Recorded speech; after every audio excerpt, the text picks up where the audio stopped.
जय श्री राम भाइयों।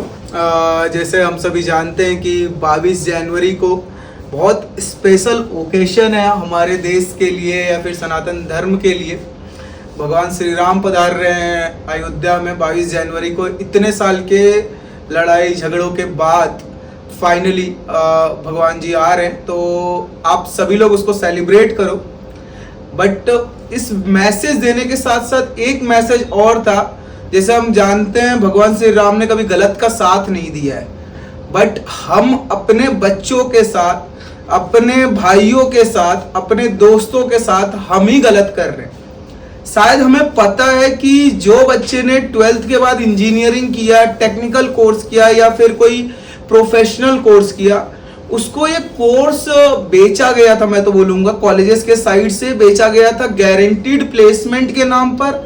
जो 4 लाख 7 लाख का बच्चे ने लोन लेके पैसा दिया, अपना खेत बेच के पैसा दिया, तो इन कॉलेजेस ने ये सब करवाया या उनके बच्चों के पेरेंट्स ने कुछ गिरवी रख के वो पैसा दिया। बहुत हार्ड अर्न मनी था, चाहे अपने बिजनेस से निकाल के दिया हो।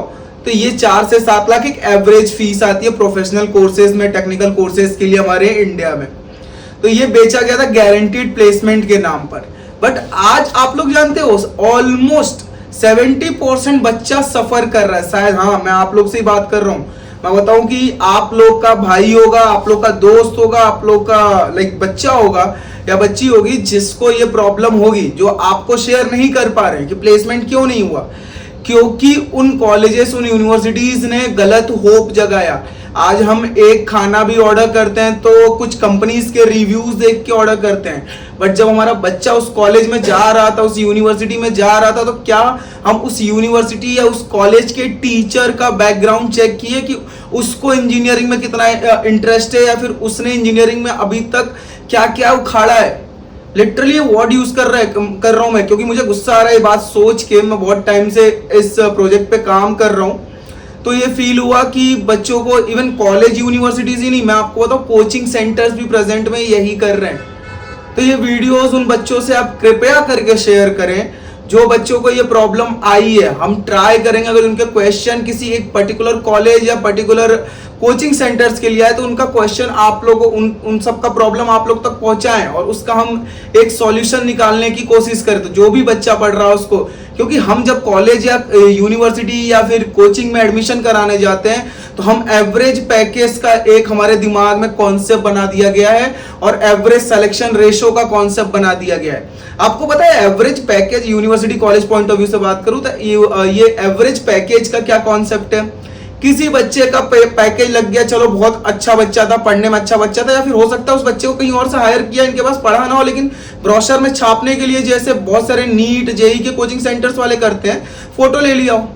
वो बच्चे का एवरेज पैकेज मानो उस बच्चे का एक पैकेज लगा 1 करोड़ का, बाकी के बच्चों का पैकेज लगा मानो किसी कॉलेज में 5 लाख का, 7 लाख का। तो इस तरीके से कंसोलिडेटेड 1 करोड़ वाले को भी उस एवरेज पैकेज में डाल दिया गया। कोई एक बच्चा पूरे कॉलेज से किया है, किस ब्रांच से किया है ये भी आपको नहीं बताया जाएगा या क्लियर नहीं किया जाएगा ऑन द स्पॉट। तो वो बच्चे का एवरेज पैकेज, तो अब 4 लाख का फीस दे रहे हो, आपको बता देंगे 7 लाख का एवरेज पैकेज। तो क्या सही चीज है? और शायद मैं बता रहा हूं आपके साथ भी हुआ, आपके भाई दोस्तों नहीं, आपके साथ भी हुआ ये प्रॉब्लम, आप लोगों ने भी फेस किया हो। हम कुछ इंटरनेट पर जाते हैं, कुछ वेबसाइट को देख लेते हैं, यूनिवर्सिटी देखो, यूनिवर्सिटी दुनिया, शिक्षा विक्षा, ये सारे वेबसाइट पर देख लेते हैं। आप इसमें कभी रियलाइज करना, टॉप 10 कॉलेजेस डालोगे तो टॉप 10 कॉलेजेस यूनिवर्सिटी में 5-7 तो ठीक ठाक के रहेंगे, बाकी 2-3 इनके प्रमोशनल रहेंगे। ठीक है, जैसे आप वो क्लिक करोगे ना उन पर, तो वो लीड उठ के, लीड बोलते हैं उसको, वो लीड उठ के उन यूनिवर्सिटी, उन कॉलेजेस को भेज दिया जाता है, आपका नाम, नंबर, ईमेल आईडी भेज दिया जाता है। बट इस पॉइंट पर कोई बात नहीं करेगा। और ये आईएम्स नहीं खरीदती, अगर जो कैट के लिए बात करूं आईएम्स नहीं खरीदती, आईआईटी की बात करूं तो आईआईटी नहीं खरीदती। ये जो बहुत ज्यादा डाउनग्रेड यूनिवर्सिटी और कॉलेजेस हैं जो झूठ बोल रहे हैं, मैं नहीं बोल रहा हूं पूरी तरीके से गलत है, इतने सारे बच्चों को पढ़ाने के लिए यूनिवर्सिटीज और ये कॉलेजेस जरूरी हैं, बट एटलीस्ट झूठ तो मत बोलो। आज के टाइम पर मैं एक प्रोडक्ट खरीदता हूं तो भी मेरे पास जागो ग्राहक, जागो का कंज्यूमर फोरम कोर्ट है, जहां पर मैं जा सकता हूं कि मुझे झूठ बोल के कि मुझे कैडबरी 5 रुपए का खरीदता हूं तो इसमें बोला गया है कि अगर जो 50 ग्राम का कैडबरी चॉकलेट है और अगर जो 40 ग्राम भी है तो भी मैं उसको क्लेम कर सकता हूं। यहां पर हमारे देश के भविष्य की बात है। हमारा हमारा यूथ जो है, हमारा 12th पास बच्चा जो है, ये उससे रिलेटेड बातें हैं। उसके बाद इनको फीस इतना चार्ज किया जाता है जिसकी कोई लिमिट नहीं है। गुजरात में एक कॉन्सेप्ट मैंने सुना था, FRC, फी रेगुलेशन कमीशन, ये गुजरात की गवर्नमेंट लेके आई। इसमें MBA के कॉलेजेस, आज के टाइम पे बहुत सारे यूनिवर्सिटीज और कॉलेजेस ऐसे हैं जो 2-2.5 लाख 3 लाख तक का ही फीस लेते हैं। फिर ये FRC टाइप का कॉन्सेप्ट हमारे देश में क्यों नहीं लागू किया जा सकता? शायद भगवान राम होते, या फिर शायद भगवान राम अगर जो प्रेजेंट एरा देखते, हमारा कलयुग देखते, तो ये अन्याय नहीं होने देते।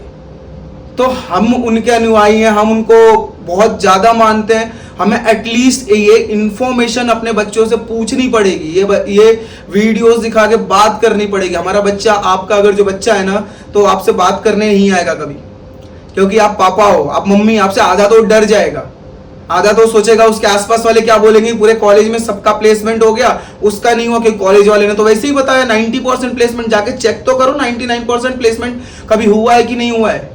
कभी वहां पर पढ़े हुए बच्चों से तो बात करो एटलीस्ट कि क्या लिटरली यहां पर ये बच्चे पास आउट हुए थे तो इनका प्लेसमेंट हुआ था, कि बच्चे ने खुद बाहर जाके हाथ पैर मारा है। तो ये चीजें आपको देखनी पड़ेगी, आपको गाइडेंस देना पड़ेगा। आज के टाइम पर अगर जो आप मॉम डैड है, कोई बच्चा आपका 10th या 11th या 12th में है, तो किसी टीचर की बात मत सुनो।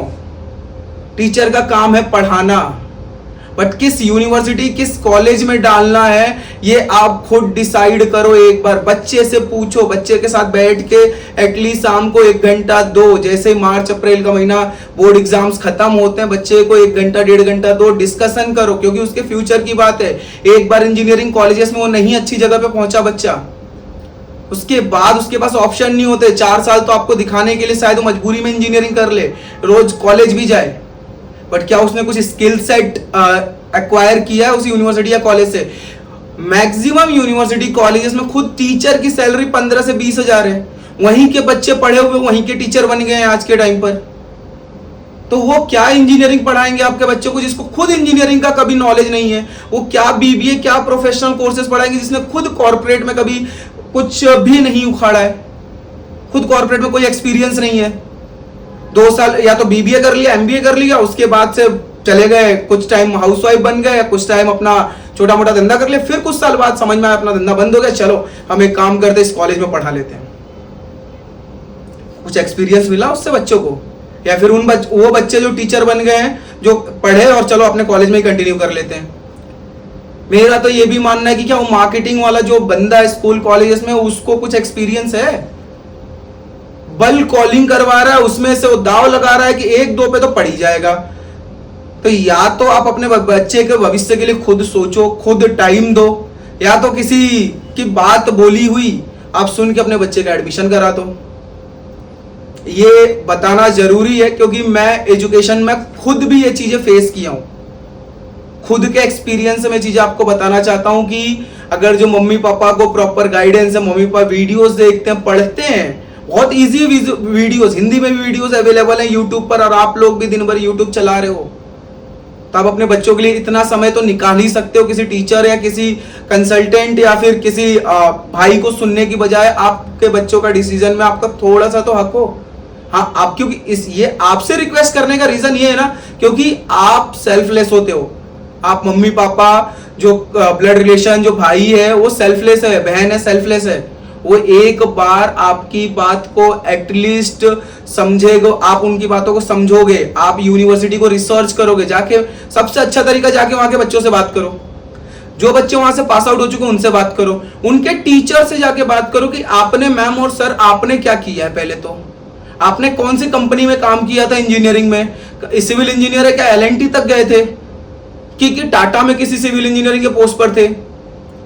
ये बहुत सारी चीजें जो क्वेश्चन आपको कॉर्पोरेट का कितने साल का एक्सपीरियंस है, और टीचर बकायदा आपका जवाब देगा। आप जा रहे हो सिर्फ मार्केटिंग वाले से मिलके आ जा रहे हो, मार्केटिंग वाला तो आपका एडमिशन लेने के बाद से आपके बच्चे की हालत तक नहीं जानता कि आपके बच्चे का नाम क्या है। तो आप ये समझने की कोशिश करो कि वहां से कौन पढ़ाने वाला है, जाके पूछो वहां के फैकल्टी से, मेरे बच्चे को पढ़ाने वाला कौन है, उस पढ़ाने वाले का बिहेवियर देखो। इतना पैसा लगा रहे हो ना, तो वो टीचर ही तो प्रोडक्ट है ना, वो बिल्डिंग थोड़ी प्रोडक्ट है आपके लिए। वो टीचर अपना एक्सपीरियंस शेयर करने आपसे आ रहा है। ठीक है, तो आप अपने बच्चों के लिए थोड़ा बहुत सोचो, टाइम निकालो।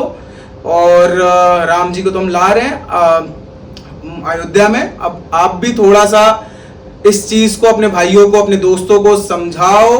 कुछ उनके साथ गलत हो रहा है तो हमारे साथ आप शेयर करो एटलीस्ट, कि हाँ उनके साथ कुछ गलत हुआ है। हम ट्राई करेंगे अपने साइड से अथॉरिटी से बात करें, ठीक है। बाकी कोई भी कमेंट हो, कुछ भी आपके दिमाग में क्वेश्चन आता है तो आप कमेंट करो। धन्यवाद। जय श्री राम।